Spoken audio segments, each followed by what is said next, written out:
গুড্ডিবাজ ঘুড়ি ওড়ানো প্রতিযোগিতা ফিরছে ৫ মে সিজনের মাধ্যমে ৬ বছরের আকাশ ছোঁয়া উৎসব উদযাপন আগরতলা ত্রিপুরা ২০২০ সালের লকডাউনের সময় একদল ঘুড়িপ্রেমীর উদ্যোগে শুরু হওয়া একটি ছোট্ট প্রয়াস আজ পরিণত হয়েছে একটি বহুল প্রতীক্ষিত বার্ষিক উৎসবে। শিল্প ঐতিহ্য ও সম্প্রদায়ের মিলনের প্রতীক হিসেবে ত্রিপুরার প্রধান ঘুড়ি উড়ানো সংগঠন গুড্ডিবাজ গর্বের সঙ্গে ঘোষণা করেছে গুড্ডিবাজ ঘুড়ি ওড়ানো প্রতিযোগিতা সিজন ৫, যা অনুষ্ঠিত হবে ১৭ ও ১৮ মে ২০২৫ তারিখে মাতৃপল্লী বাধারঘাটের কৃষি মাঠে। মহামারীর কঠিন সময়ে ঘুড়ি ওড়ানোর হারানো আনন্দকে ফিরিয়ে আনতে একটি হোয়াটসঅ্যাপ গ্রুপ থেকে গুড্ডিবাজের যাত্রা শুরু। ধীরে ধীরে এটি রূপ নেয় একটি সাংস্কৃতিক পুনর্জাগরণের প্রতীক হিসেবে এবং এখন এটি ত্রিপুরার বার্ষিক ক্যালেন্ডারে একটি গুরুত্বপূর্ণ স্থান দখল করে নিয়েছে। ২০২৩ সাল থেকে গুড্ডিবাজ একটি গুরুত্বপূর্ণ মাইলস্টোনে পৌঁছয় ত্রিপুরার খ্যাতনামা প্রোডাকশন হাউস অ্যানিমেটর প্রোডাকশনসের পৃষ্ঠপোষকতা, যা একিউব অ্যানিমেটর অ্যানুয়াল অ্যাওয়ার্ডস নামক বার্ষিক অনুষ্ঠান আয়োজন করে। এখন প্রতিযোগিতার বিজয়ীরা তাদের পুরস্কার গ্রহণ করেন একিউবের মর্যাদাপূর্ণ মঞ্চে, যা ঘুড়ি ওড়ানো খেলাকে একটি নতুন স্বীকৃতি ও উৎসবের মাত্রা দেয়। ২০২৫ সালে গুড্ডিবাজ উদযাপন করেছে এর ৬ বছরের যাত্রা এবং এবারের ইভেন্টে থাকছে রঙিন আকাশ, প্রাণবন্ত প্রতিযোগিতা এবং আনন্দঘন পরিবেশ।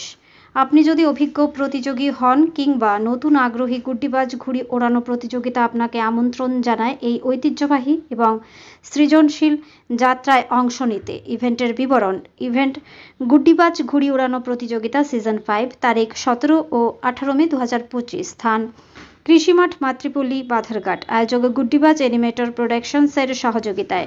পুরস্কার প্রদান অনুষ্ঠান একিউব অ্যানিমেটর অ্যানুয়াল অ্যাওয়ার্ডসের মঞ্চে। ব্যুরো রিপোর্ট, আরই ধর্মনগর।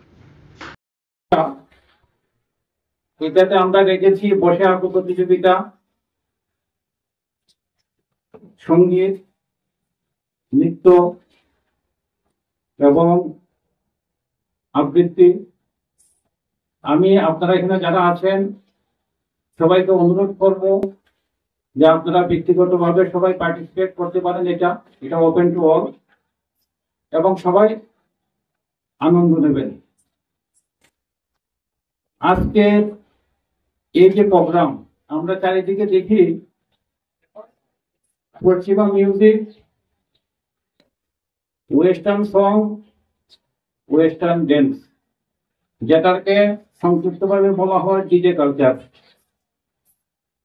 সেই কালচারের মধ্যে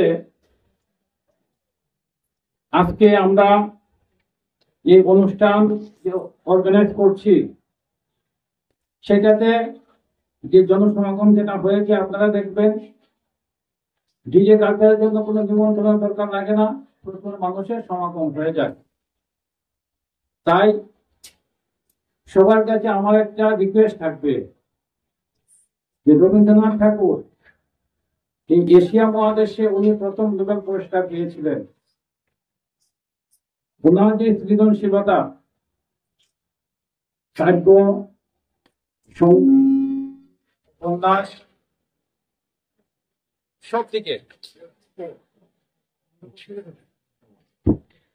দিকে ওনার দক্ষতা ছিল এবং উনি বিশিষ্ট দার্শনিক ছিলেন।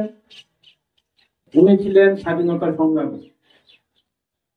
ওনার যে চিন্তা ধারণা, সেটা যদি আমরা মনের মধ্যে রাখতে পারি এবং ওনার যে প্রদর্শিত রাস্তা, সেই রাস্তা আমরা যদি চলতে পারি, তাই আমি আমার বক্তব্যে যেটা শুরু করেছিলাম যে ডিজে কালচার, সেই ডিজে কালচার থেকে আমরা বাঁচতে পারবো এবং সমাজ অনেক সামনের দিকে এগিয়ে যাবে।